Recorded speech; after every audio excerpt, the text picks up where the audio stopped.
Namo tassa bhagavato arahato sama sambuddhassa. Namo tassa bhagavato arahato sama sambuddhassa. Namo tassa bhagavato arahato sama sambuddhassa. Mereka yang melaksanakan dharma akan mendapatkan kebahagiaan.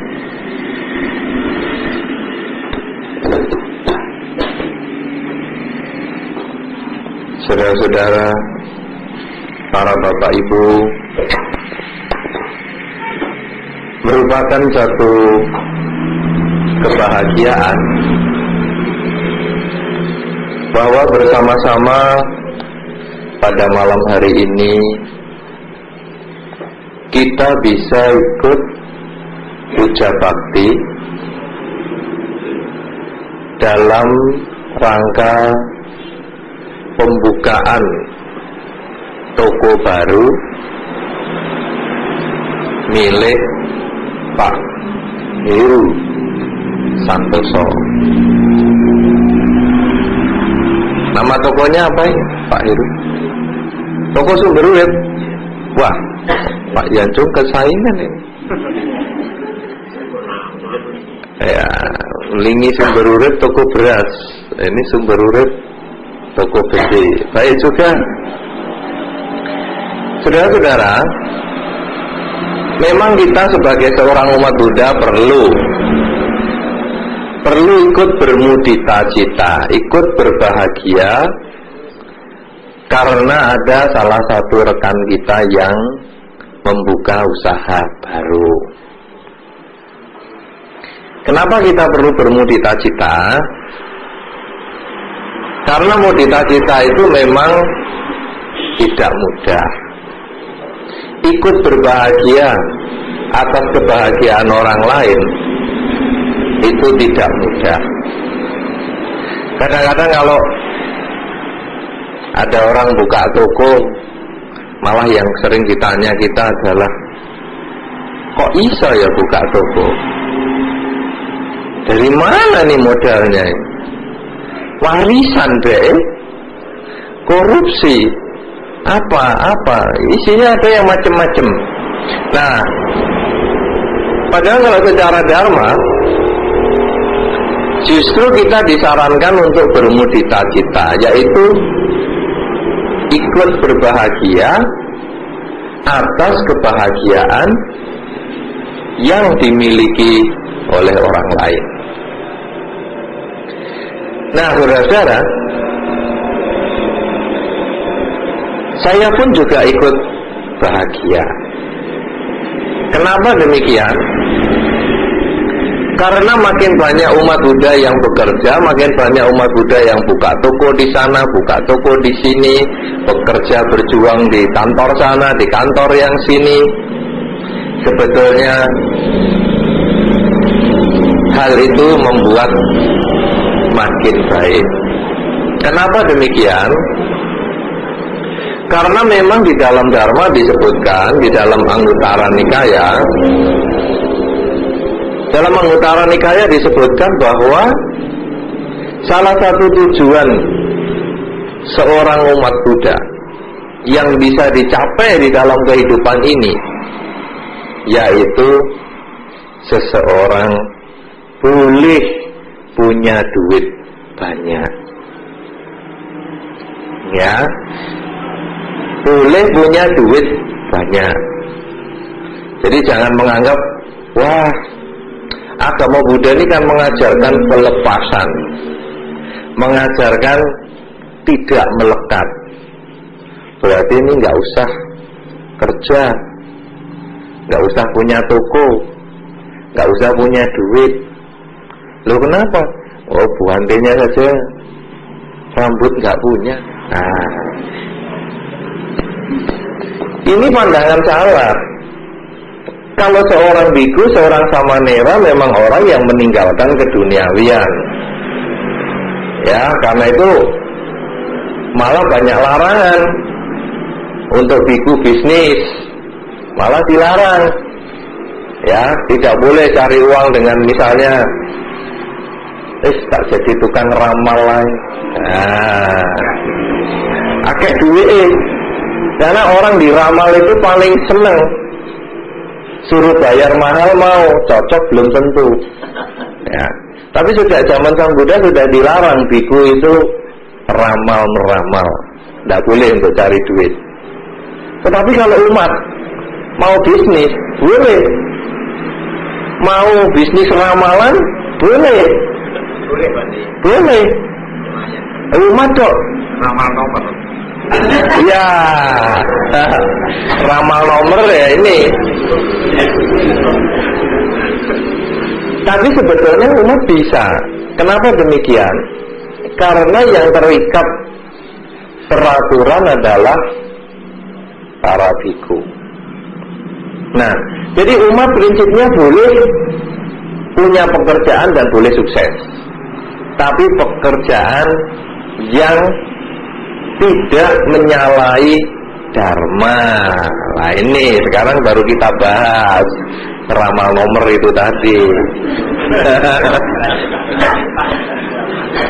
Sekarang baru kita bahas pekerjaan itu harus tidak melanggar dharma. Jadi bukan wis pokoknya biar kaya saya apa saja jalan saya kerjakan. Contohnya apa? Punya tuyul. Loh, kan katanya boleh kaya. Punya tuyul. Di dalam dharma ini melanggar dharma. Punya tuyul dulu, belum dukun. Kenapa demikian? Karena dengan punya tuyul ini mengajak makhluk untuk mencuri. Bapak-bapak, ibu-ibu pernah tokonya kecurian? Pernah? Sering? Bisa. Tuyul sungguhan ada. Bisa. Kecuriannya itu uangnya selalu sama. Jadi kalau yang dicuri 5 ribuan terus yang hilang. Itu kerjaannya tuyul.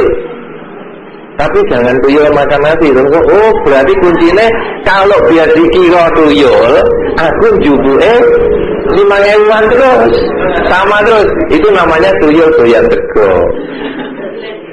Ya, tuyulnya dewe. Enggak boleh ya.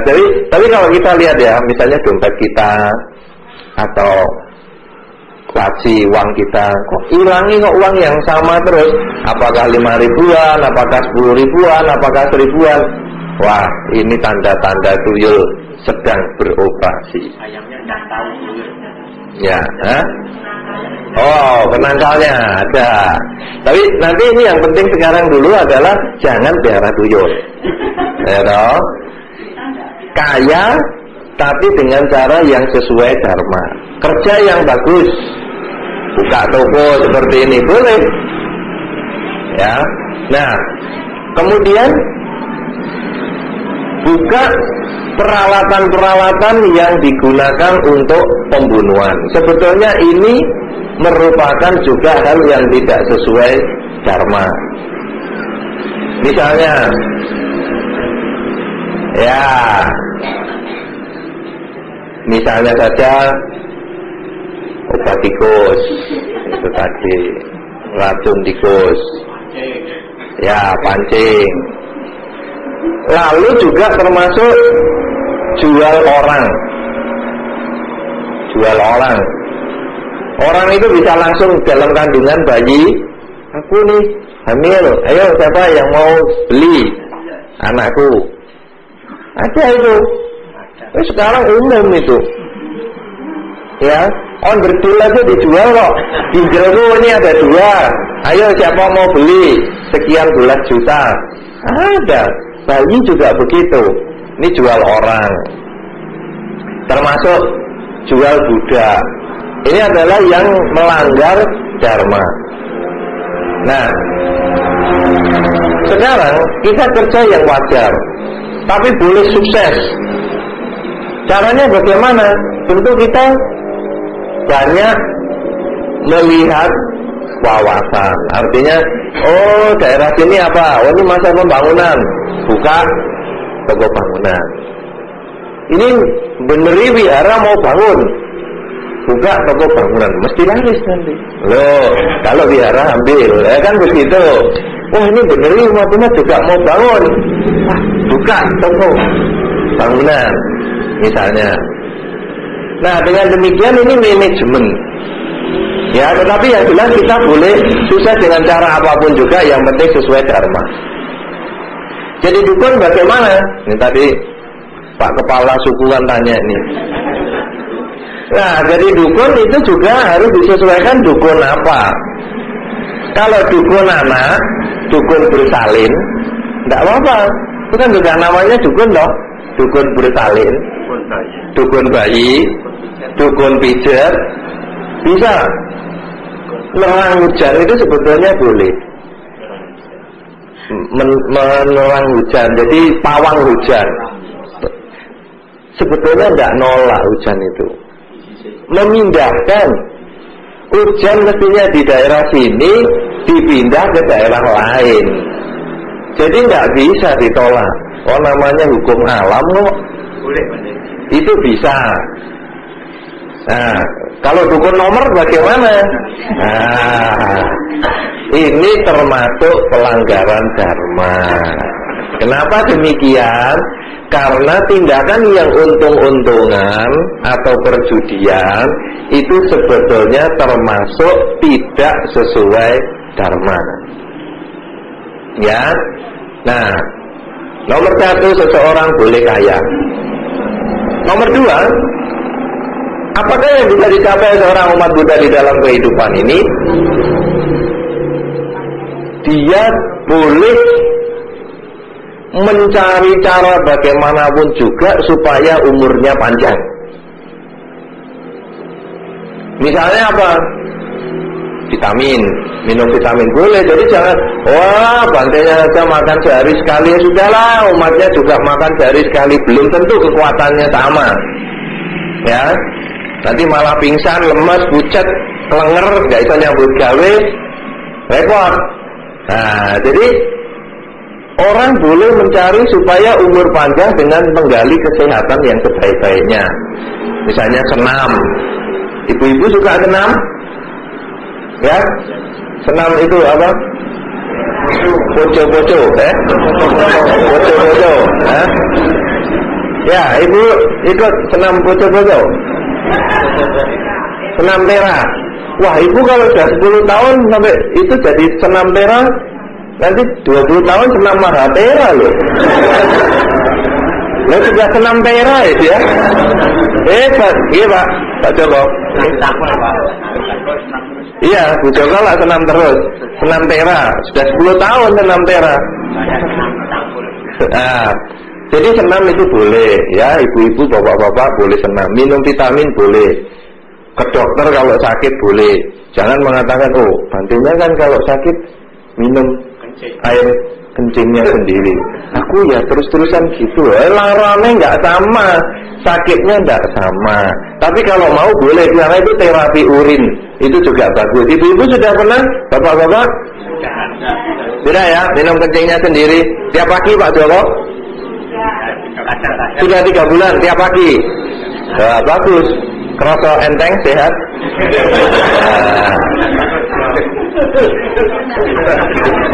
Loh, itu soalnya bagus. Itu adalah ilmu yang sudah ada di zaman Sang Buddha, dan hari ini terapi urin itu terkenal lagi. Buku-bukunya banyak di toko-toko buku tentang terapi urin. Ya, kemarin di Ponggok saya sudah nawarkan urinnya Pak Nardi untuk dibagi-bagi siapa yang mau. Ya toh, sudah saya bagikan. Ada ibu-ibu, bapak-bapak yang mau boleh nanti minta lagi. Yo. Ya, tapi kalau enggak punya sendiri juga bagus. Ya. Nah, sudah dua, boleh ada tujuan kita ini yang kita bisa capai. Boleh kaya raya dengan segala macam yang sesuai dharma, juga boleh cari panjang umur yang sesuai dengan dharma. Ya, jangan cari panjang umur pelihara apa ya? Itu ada ilmunya loh, panjang umur itu. Apa itu hasilnya dosa muka itu? Pondosono. Itu ada ilmunya. Betul, Haji Pondosono itu ada. Orang yang pengen umurnya panjang, kalau dia melatih haji itu, wah, gak mati-mati. Dibacok pun gak mati.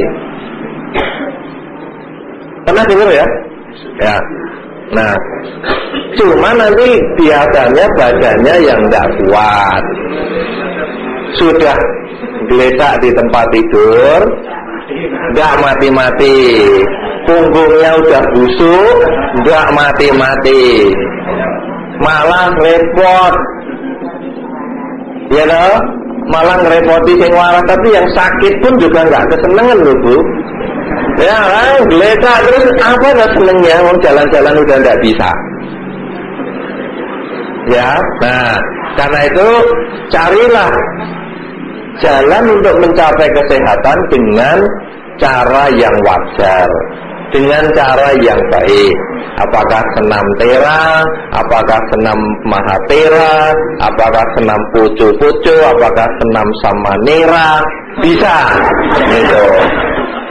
Ya kan ada senam tera, kan ada senam samanera nanti. Iya, kalau sempat melepasnya. Kadang-kadang sudah tua lupa cara ngelepas, atau dukun yang matang sudah meninggal sendiri. Itu jadi repot. Nah, sudah dua ya, boleh kaya dan boleh sehat, panjang umur. Yang ketiga, seorang umat Buddha dalam kehidupan ini juga bisa mencapai dan boleh mengusahakan untuk memperoleh kedudukan yang baik di dalam masyarakat. Jadi jangan, kalau ditawari jadi ketua ini, wah jangan, saya umat Buddha nerimo-nerimo saja, nggak usah jadi ketua, buntut naik. Ini sebetulnya adalah konsep umat Buddha yang salah. Kenapa demikian? Seorang umat Buddha kalau punya kemampuan memimpin, dia boleh memimpin. Salah satu pimpinan yang paling gampang adalah mimpin rumah tangganya sendiri. Seperti Pak Heru, ada anak-anaknya, itu tadi ya, anak, ada istri. Berarti Pak Heru ini punya kedudukan sebagai pemimpin rumah tangga. Dalam bahasa kelurahannya kepala keluarga.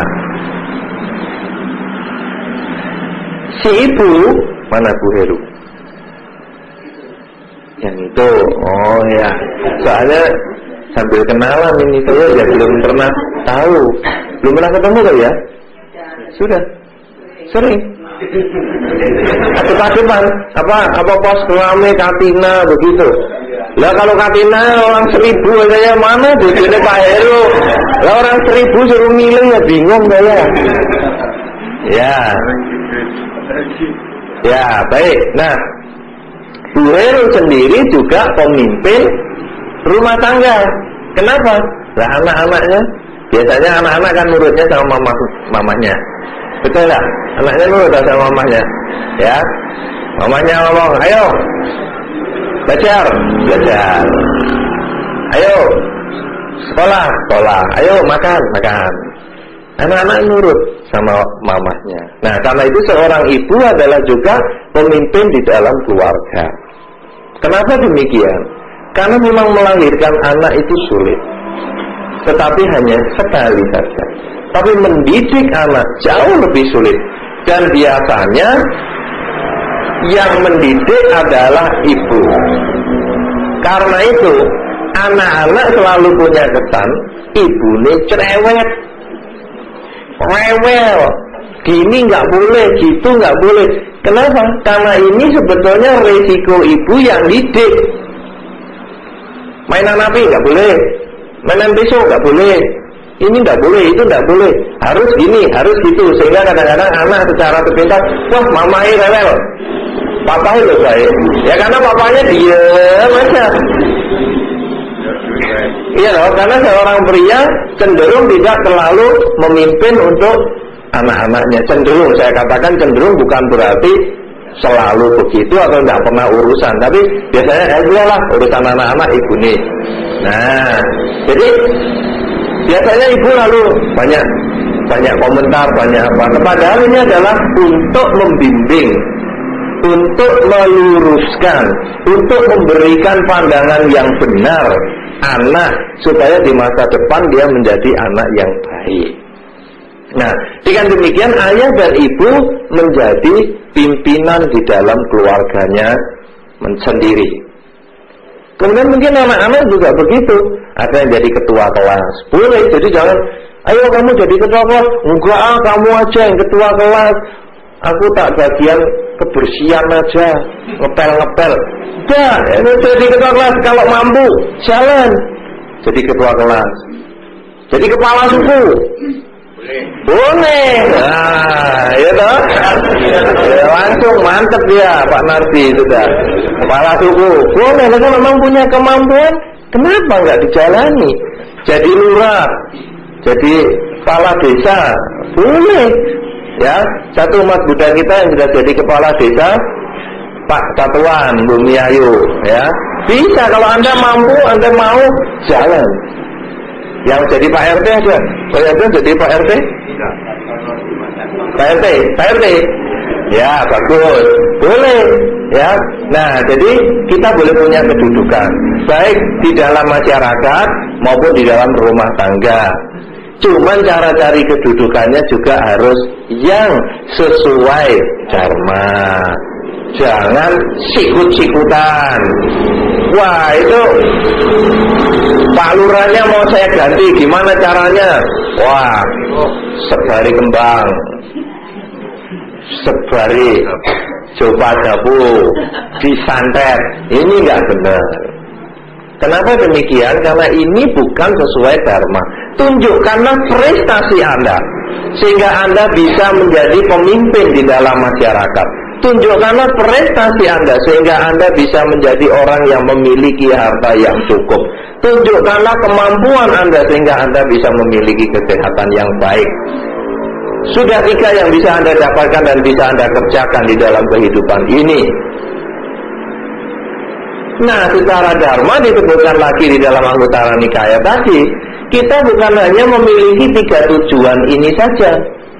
Ada hal yang jauh lebih penting daripada memiliki kekayaan. Ada yang jauh lebih penting daripada memiliki kesehatan dan kedudukan yang baik. Yang lebih penting itu adalah kemampuan untuk memanfaatkan kekayaan yang kita miliki, umur panjang yang kita miliki, dan juga kedudukan yang kita miliki. Kemampuan menggunakan ini yang jauh lebih penting. Kenapa demikian? Andai kata sekarang anak-anak dikasih silet. Silet ini bisa digunakan untuk melukai orang lain. Karena ini namanya anak-anak. Anak-anak dikasih api bisa digunakan untuk membakar rumah. Tapi kalau orang dewasa dikasih silet, atau orang yang sudah bisa berpikir yang wajar bisa dikasih silet, yang tidak menyalahgunakan dikasih silet, maka dia bisa gunakan untuk mungkin memotong kertas. Orang yang sudah bisa memikir untuk penggunaan yang bermanfaat, dikasih api, dia bisa untuk memasang lilin, untuk memasak, dan yang lain-lain. Demikian pula dengan kekayaan, umur panjang, dan kedudukan. Kalau di tangan orang yang nggak punya moral, ini menjadi sangat berbahaya. Punya kedudukan itu yang paling jelas sekali. Contoh yang gampang, kalau masuk ke perguruan tinggi, dulu itu kan ada yang namanya masa perpeloncoan, ya Bapak Ibu, pernah anaknya dipelonco? Pernah ngalami? Itu adalah perilaku orang yang punya kedudukan. Padahal sebetulnya itu karena masuk lebih dulu aja. Kita masuk anaknya tahun ini, dia masuknya tahun kemarin. Dia menjadi kakak kelas, dia menjadi senior, dia punya kedudukan. Jadi dimintain tanda tangan saja, wah, pakai diumbulet-bulet ke. Ayo, nyapu. Ayo, apa? Ayo, gini. Sampai kadang-kadang orang yang disuruh bisa menangis. Kenapa? Karena orang ini menyalahgunakan kedudukan yang dia miliki. Makanya sekarang peloncokan dilarang. Ya, sudah sekarang istilahnya apa itu, semacam pekan pengenalan, ya, pekan orientasi kampus apa semacam begitu toh, posma ya, semacam begitu, orientasi mahasiswa. Nah, jadi sekarang sudah sistemnya lain. Kenapa? Karena banyak orang menyalahkan kedudukan, menyalahi kedudukan, menyalahgunakan kedudukan.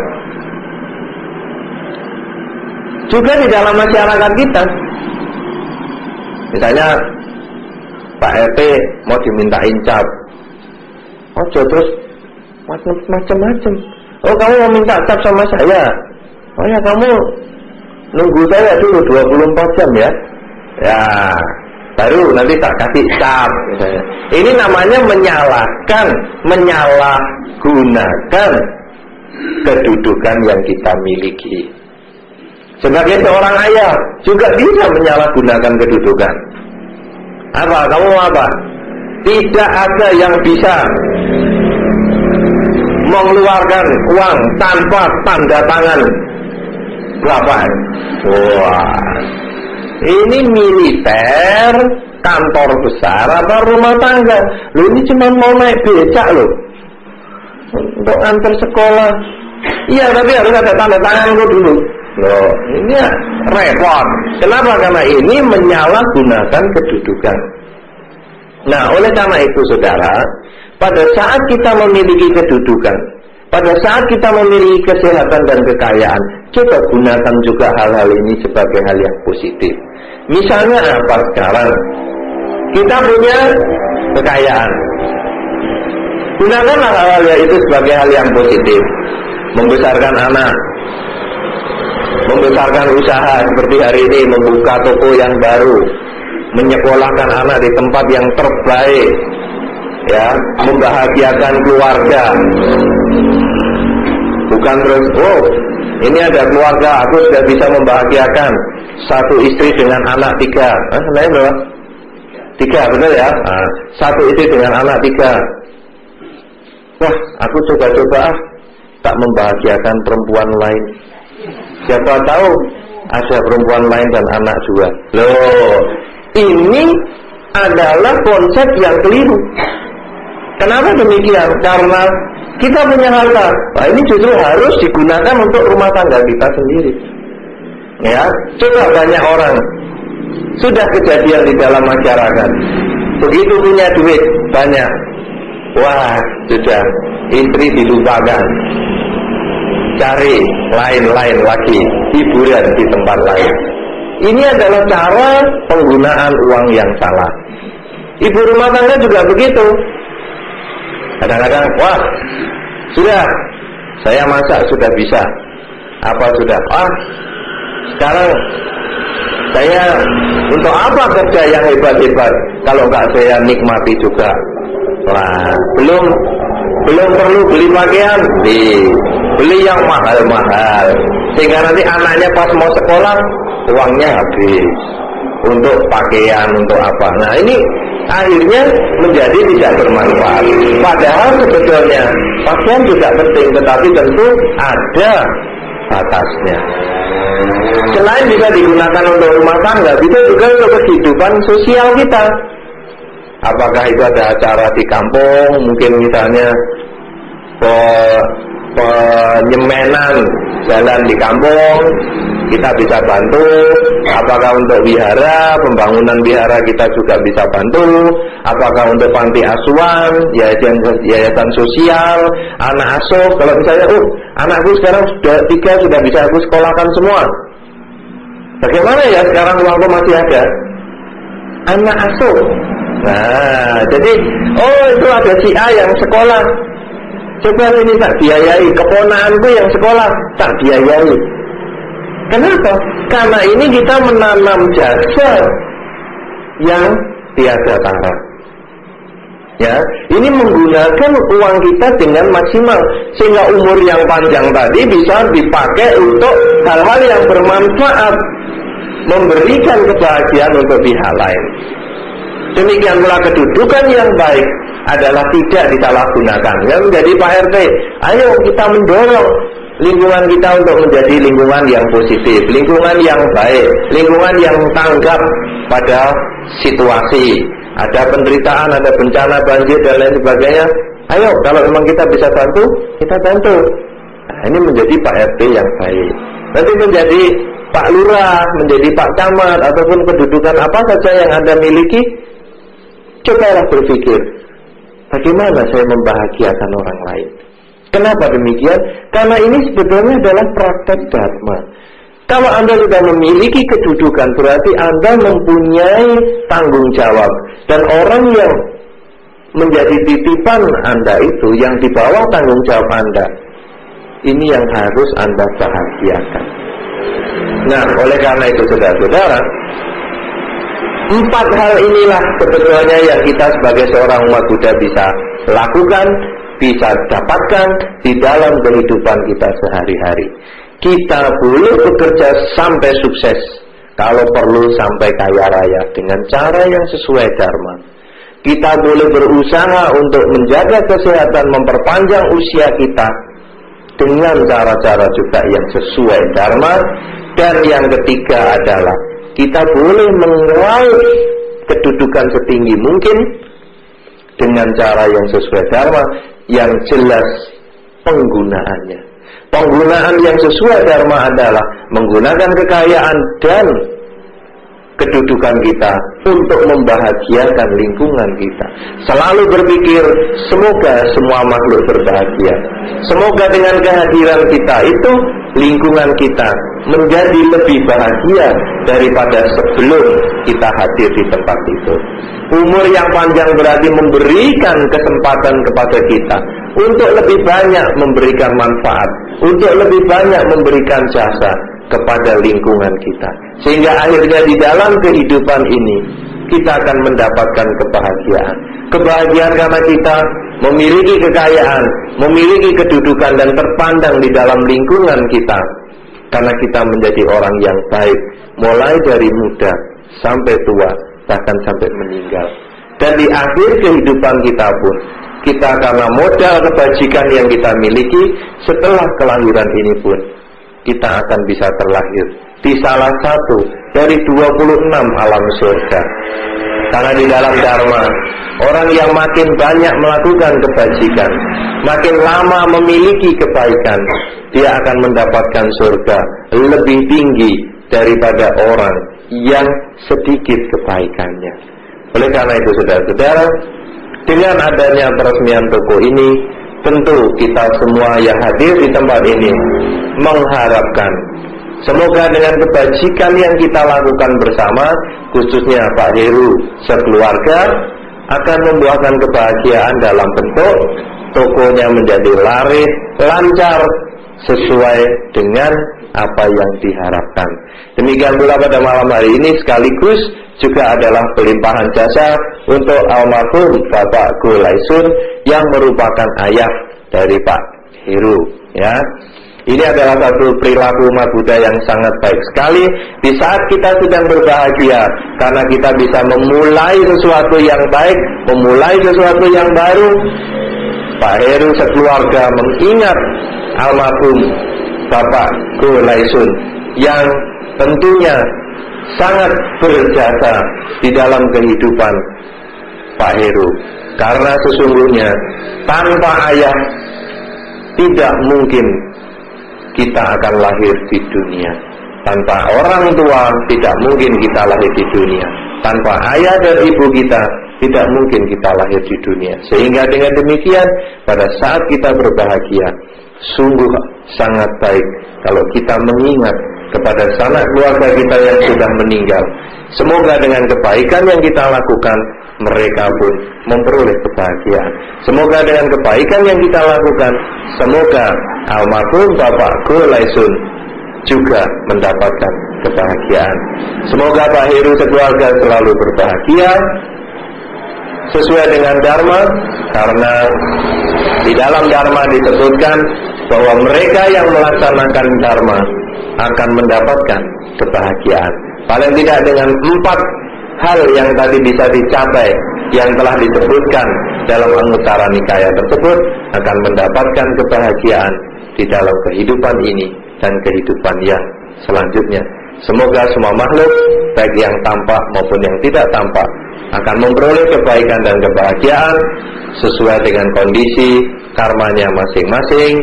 Sabbe sata bhavantu sukhitata.